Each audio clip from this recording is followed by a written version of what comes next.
Finally tonight, let's talk about fame. I want to live forever. And how it's turned what was once the Republican Party into basically an influencer house for crazed MAGA celebrities. Herschel Walker is running for the Georgia Senate with no qualifications other than playing football and helping the Cowboys win a Super Bowl by not playing for them. And his run has highlighted not only his lack of qualifications, but the raft of bizarre things that have come out of his mouth. At one time, science said man came from apes. If that is true, why are there still apes? Senator Lewis is one of the greatest senators that's ever been, and throw his name on a bill of the voting rights, I think is a shame. First of all, when you look at the bill, it just doesn't fit what John Lewis stood for. Do you know right now I have something that would clean you from COVID as you walk through this dry mess? EPA, FDA approved. They don't want to talk about that. They don't want to hear about that. That literally hurts my brain, and it was all false.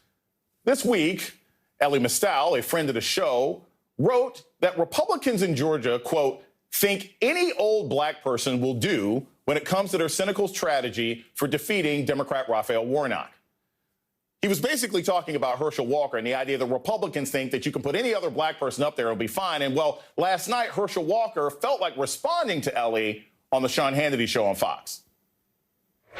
As a new column by far-left columnist Elie Mystal is entitled, quote, "The Herschel Walker Senate campaign is an insult to black people." I find this happens to African-American conservatives so often. I'm not going to have you to bully me because you can't. But what I would love to do for you to take the time to come down to Georgia. We sit down and break bread because I'm about bringing people together, not separating people.